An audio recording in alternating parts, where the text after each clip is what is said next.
아르투어 쇼펜하우어는 이렇게 경고했습니다. 사람 아닌 사람에게 친절하지 마라. 이 말이 조금은 차갑게 들릴 수 있습니다. 하지만 곰곰이 생각해보면 이 안에는 우리가 겪어온 수많은 상처의 원인이 담겨 있습니다. 착하게 굴어야 한다. 남을 이해해라. 참아야 일이 잘 풀린다. 이런 말을 수도 없이 들어왔습니다. 하지만 그 말들 뒤에 숨은 진실은 아무도 제대로 말해주지 않았습니다. 쇼펜하우어는 사람을 이상적으로 보지 않았습니다. 그는 냉정히 말합니다. 인간은 본능적으로 이기적이다. 겉으로는 예의 바르고 상냥해 보여도 속으로는 자신의 이익을 먼저 생각하는 존재. 그가 살아온 인생도 그러했습니다. 어머니와의 갈등, 학계에서의 배제, 친구와의 거리감.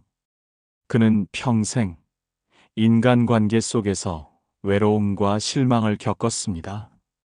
쇼펜하우어는 어렸을 때부터 남들과 어울리기보다 혼자 책을 읽고 사색하는 걸 좋아했습니다.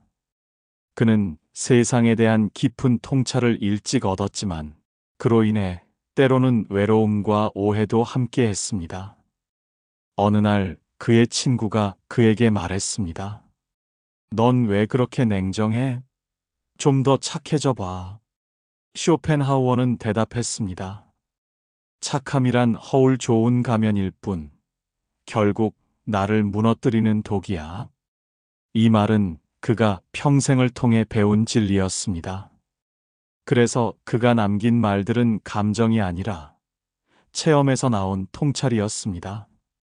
이런 일이 있습니다. 한 직장 선배는 늘 후배들을 챙겼습니다. 밥도 사고 고민도 들어주고 무거운 일도 먼저 맡았습니다. 처음엔 다들 고마워했지만 시간이 지나자 후배들은 그것을 당연한 일로 여겼습니다.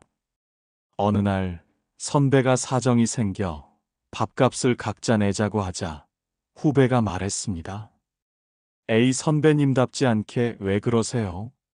그 한마디에 선배는 말없이 웃었지만 그날 이후 많은 게 달라졌다고 합니다. 그는 말했습니다. 호의는 한두 번이지 계속되면 무서운 일이 돼요.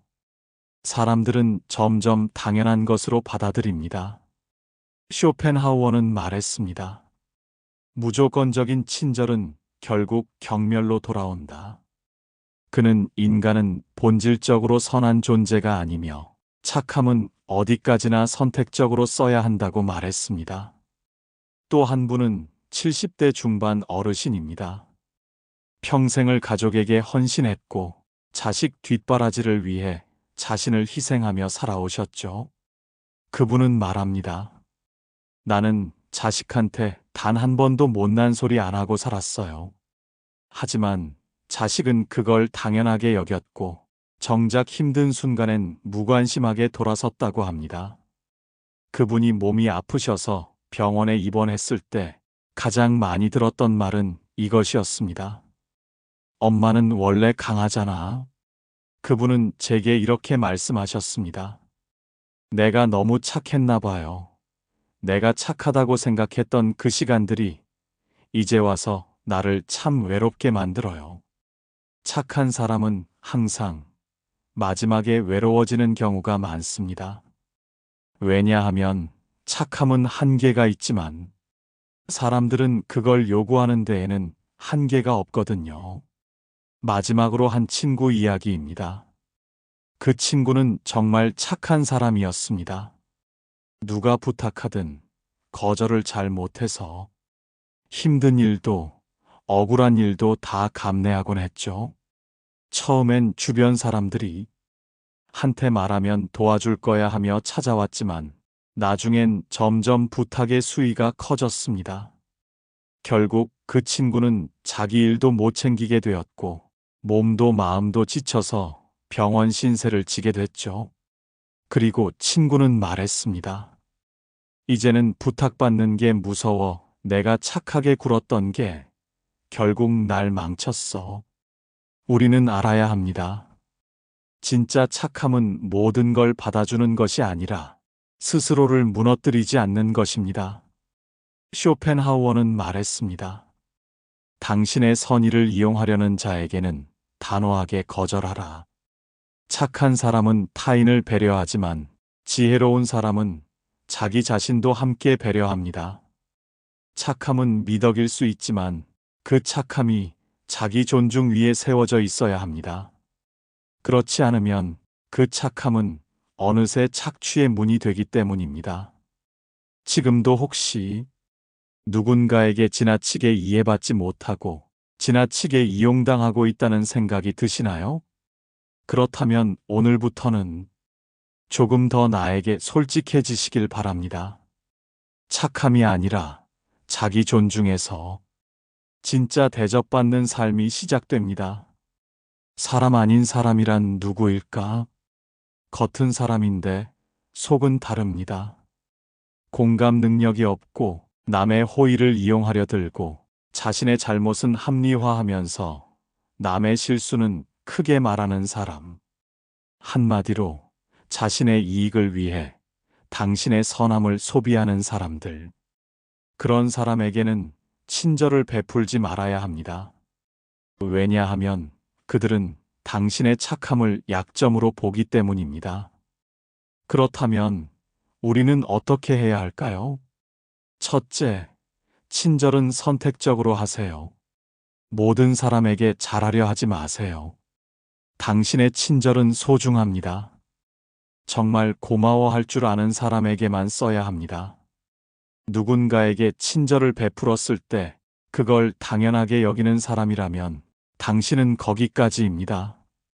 친절은 모든 사람에게 주는 선물이 아니라 받을 자격이 있는 사람에게 주는 인사입니다. 친절은 당신이 어떤 사람인지 보여주는 것이기도 하지만 동시에 상대가 어떤 사람인지를 확인하는 도구이기도 합니다. 당신이 친절을 베풀었을 때 그걸 감사히 여기고 존중하는 사람도 있고 그걸 이 사람은 만만하구나 하고 이용하려 드는 사람도 있습니다. 친절을 받은 후 태도가 달라지는 사람, 도움을 준 걸 마치 자기가 시킨 일처럼 여기는 사람, 이런 사람은 쇼펜하우어가 말한 사람 아닌 사람입니다. 그들에게 친절을 낭비하지 마세요. 둘째 경계를 세우는 연습을 하세요. 지금은 어렵습니다. 그건 제가 할 수 없습니다. 죄송하지만 제 일정이 먼저입니다. 이 짧은 문장들이 어렵게 느껴지시나요? 하지만 이 안에 자신을 지키는 힘이 담겨 있습니다. 거절한다고 나쁜 사람이 아닙니다. 경계를 세우지 못하면 당신은 늘 침범당하게 됩니다. 예를 들어, 누군가가 당신에게 갑자기 무리한 부탁을 합니다. 도저히 감당할 수 없는 일이지만 거절하면 관계가 틀어질까 두려워 알겠다고 합니다. 그리고 끝나고 나면 이런 생각이 떠오르죠. 왜 또 내가 했지? 왜 싫다고 못했지? 이건 자기 존중의 실패입니다. 쇼펜하우어는 말합니다. 우리는 남에게 무례하지 않으려다 스스로에게 가장 큰 무례를 저지른다. 셋째, 감정을 억누르지 말고 인정하세요. 착한 사람들은 감정을 참는데 익숙합니다. 내가 참으면 되지. 분위기 깨면 안 되지. 그 사람도 힘들었겠지. 하지만 감정을 억누르면 그건 몸에 쌓입니다. 그리고 어느 순간 무너져 버리죠. 지금 이 순간 스스로에게 물어보세요. 지금 나는 어떤 감정을 느끼고 있지? 내가 지금 화나는 게 잘못된 건가?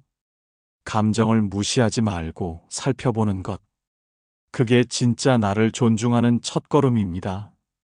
넷째, 착함은 성격이 아니라 기술입니다. 착한 성격이라고요? 아닙니다. 착함은 상황에 따라 써야 하는 기술입니다. 언제 착해야 할지, 어디까지 선을 그어야 할지, 어떤 사람에게만 베풀어야 할지, 이건 기술이고 훈련입니다.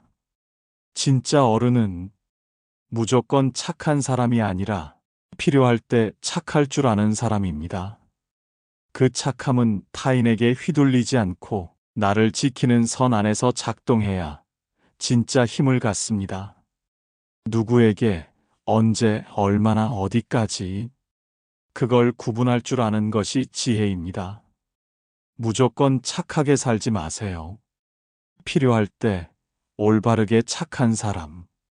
그게 진짜 강한 사람입니다. 다섯째, 미안합니다 보다 괜찮습니다를 먼저 연습하세요. 제가 미안해요. 제가 잘못했죠. 당신이 뭘 그렇게까지 사과해야 할까요? 불필요한 사과는 오히려 당신을 더 작게 만듭니다. 대신 이렇게 말해보세요. 괜찮습니다. 저는 제 방식대로 해볼게요. 그건 제가 편하지 않네요. 표현은 나를 지키는 연습입니다. 여섯째, 나를 진심으로 아껴주는 한 사람을 찾으세요. 모든 사람에게 인정받을 필요는 없습니다. 단 한 사람. 당신의 말을 끝까지 들어주고 당신이 힘들 때 곁에 있어주는 사람. 그 한 사람이면 충분합니다. 그 사람이 없다면 그 한 사람이 나 자신이어도 괜찮습니다. 일곱째, 착하게 살지 말고 의미 있게 사세요. 착한 사람이라는 말보다 나는 의미 있는 선택을 하며 산다. 이 말이 훨씬 당신을 단단하게 합니다. 무엇이 나에게 남는가? 이 선택이 나에게 어떤 의미를 주는가? 그 기준으로 살다 보면 착함은 자연스럽게 따라오게 됩니다. 쇼펜하우어는 말했습니다. 의미 있는 고통은 무의미한 쾌락보다 더 깊은 만족을 준다. 착하게만 살다가 지쳐버린 당신, 이제는 나를 지키는 법을 배워야 할 때입니다. 그게 진짜 어른입니다. 그리고 그게 진짜 존중받는 삶의 시작입니다. 쇼펜하우어의 경고를 기억하세요. 사람 아닌 사람에게 친절하지 마라. 당신이 지켜야 할 것은 세상이 아니라 당신 자신입니다. 그리고 오늘 다시 다짐하세요. 이제는 누군가에게 잘 보이기 위해 애쓰지 않겠다고. 이제는 괜찮은 사람이 아니라 나를 아끼는 사람이 되겠다고. 인생 후반전 더 이상 착한 사람으로 살며 소모되지 마십시오. 이제는 나를 지키는 지혜로운 사람으로 사십시오. 그 시작은 지금 이 순간 당신의 착함을 되돌아보는 것에서부터 시작됩니다. 느린 지혜였습니다. 감사합니다. 구독과 좋아요는 저에게 힘이 됩니다.